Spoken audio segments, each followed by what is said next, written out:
मोर साहब, देखिए, नारी कभी है पवित्र नहीं है। कल सोशल मीडिया पे आपस में जो साधु भी लगा लो या साधु लगा लो, जो गाली गलौज चल रही है।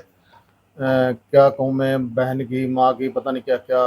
एक एक साधु खुद कह रहा है कि मैं लंदा लुच्चा हूँ। नमस्कार दोस्तों। हम आज गांव हुजाना में आए हैं। बाबा खाकनाथ जी के जो डेरा है वहाँ के पीर राजनाथ जी के पास। तो उनसे कुछ बातें करते हैं। आदेश बाबा जी। आदेश जी, आदेश। बाबा जी, आजकल एक विवाद चला हुआ है। मतलब वैसे तो वो बंद हो गया है एक किस्म का, लेकिन उसमें आगे आगे कुछ और विवाद चला है। जैसे जो गांव ढाकल के जो सरपंच है उन्होंने बयान दिया था लड़कियों के बारे में, 31 दिन में भाई माहवारी बीच में आ जाती है, अपवित्र हो जाती है, वो लंबी वो नहीं कर सकती। और एक साध्वी ने उनको कहा कि मैं आपके ऊपर FIR भी करा सकती हूँ। मोर तो साहब, देखिए, नारी कभी है पवित्र नहीं है, किसी भी वक्त और किसी भी हालात में। नारी को है पवित्र कहना ही कलंक है। ये तो पवित्र हैं, पवित्र थी, जगत जननी है, और इन्हीं से हमारी पैदाइश है, और इन्हीं को आप हम पवित्र किसी भी स्वरूप में देख नहीं सकते। नहीं, मेडिकल के हिसाब मेडिकल तो कभी भी अपवित्र नहीं मानता।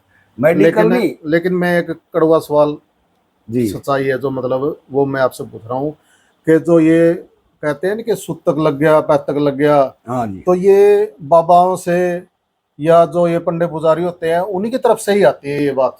जी।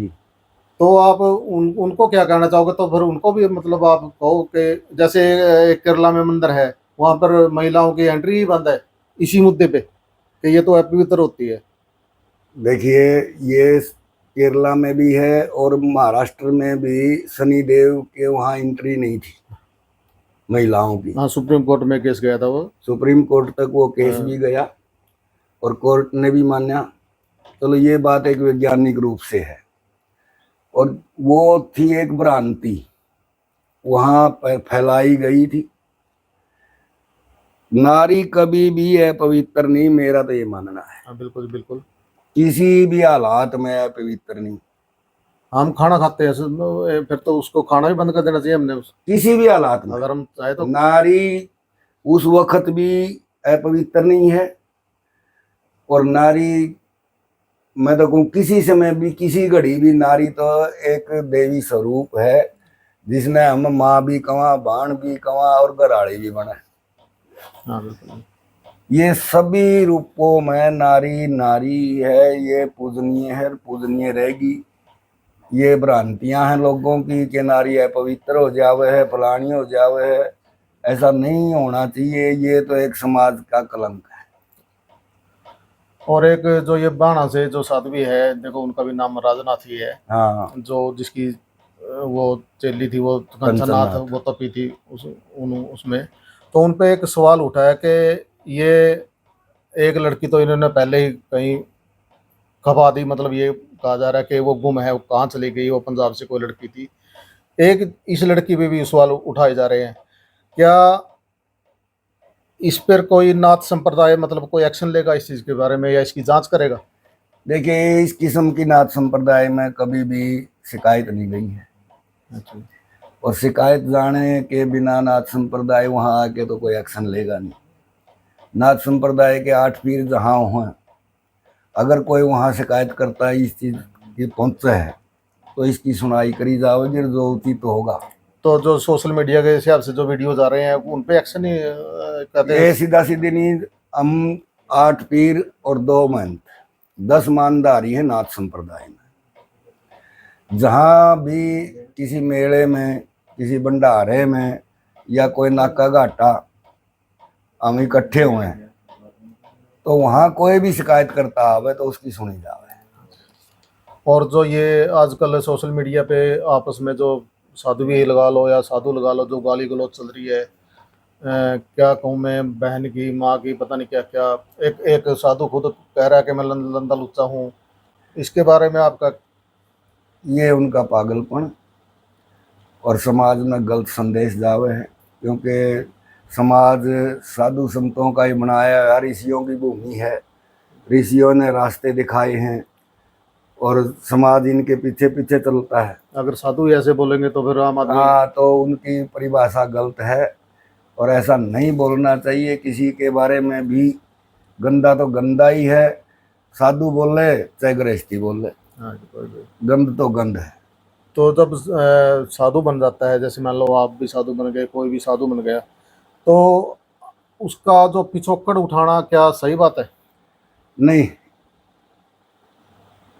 जात भी उठानी गलत है। जाति ना पूछो साध, साध की पूछ लीजिए ज्ञान। अगर पूछना है तो कुछ उससे ज्ञान पूछ लो, ठीक बात है। पीछा ठा के उसका के काट लोगे। हाँ, ठीक बात है। कुछ तो भगवान ने उसके हृदय में ज्योति जगाई होगी, जो उसने इस वेशभूषा को धारण किया या किसी को गुरु धारण किया। वो पीछे का तो देखो, जानकारी तो उसे 100 बार ले लो, क्योंकि किसी का जन्म कहीं तो हुआ है, बिल्कुल बिल्कुल। किसी जाति में भी हुआ है। आज ये बताओ मेरे को, किस जाति में सिद्ध नहीं हुए? हाँ, बिल्कुल बिल्कुल। और साधु बनने के बाद उसकी फिर कोई जाति नहीं रहती। साधु बनने के बाद उसकी साधु जाति बनेगी। वो तो एक यूं मानो कि सबका हो गया। अब वाल्मीकि जैसे भगवान की तरह पूजे जाते हैं। किसी अगर भी इनके बारे जात में में। कहे तो पहले कुछ कहते हैं कि पहले डाके डालते थे, डाकू थे ये तो, लेकिन उन्होंने कर्म ऐसा कर दिया कि आज वो भगवान की तरह पूजे जा रहे हैं। देखिए, मैं तो ये कहूँ, हर जाति में, हर संप्रदाय में, और यानी कि हर कबीले तक में भी देव पूजे जावे। और वो देव वही हुए हैं जो उनके अंदर से निकल के संत बने, वही देवता कहलाए हैं। अपने देश में तो 33 करोड़ देवी देवता तो पहले से बता रहे, और हमारे वर्ग के नए देवता खड़े हो रहे, वह न्यारी बात रहेगी। पहले से ते कहे 33 करोड़ देवी देवता इस धरती पे हमेशा विराजमान रहे हैं, इस भूभाग पे, जो जिसने आपा भारत वर्ष कहा। तो पहले से 33 करोड़ है। उसके बाद तो और कितने भगवाधारियों में से कितना कितना भजन संग्रह कर लिया, वो भी देव हो गए। वो भी देव होंगे। जो समाधियों में चले गए वो भी देव हो गए, क्योंकि हमारे नाथ संप्रदाय में समाधि के बाद देवता की तरह पूजा जावे। हाँ, बिल्कुल बिल्कुल। हाँ, उनको हम नाक रगड़ के माथा टेका और उनको अपना भगवान समझा और जीवित समझा। उनको ये नहीं समझ दे कि ये मर गए।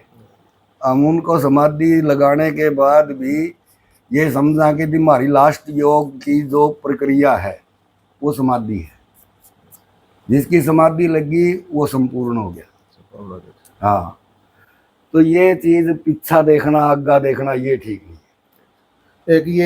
एक और अफवाह है, पता नहीं, मैंने किसी वीडियो में देखी थी कि जो ये बाणा वाली साध्वी है कि इनका नाथ संप्रदाय ने पहले से ही बहिष्कार किया हुआ था। क्या ये इसमें सच्चाई है कुछ? देखिए, हमारे सामने बहिष्कार का तो कुछ आया नहीं आज तक, क्योंकि शिकायत ही नहीं आई है। तो मेरा भी ये कार्यकाल इस नाथ संप्रदाय में 35 साल का हो गया है। तो ये अफवाह है। हाँ, ऐसा कभी ना शिकायत आई है और ना कोई सुनाई हुई है। अगर ऐसे ही मान लो तो मीडिया के माध्यम से भी सबके पास दावा है, सबने देख भी लिया है, फिर भी बिना शिकायत के। हाँ, कोई बात नहीं। शिकायत करता अगर उस बात को उठाने वाला को नहीं होगा तो अपने आप नहीं उठेगी। चाहे शिकायत करता मैं बन जाऊं, ये कोई जरूरी नहीं कि भाई हम 8-10 हैं ये सुने हम शिकायत भी कर दें। ठीक है जी। हाँ, एक बात और आई है इसमें, और हम देखते हैं जैसे नागा साधु है, वो राख मलते हैं हमारे पूरे शरीर पे।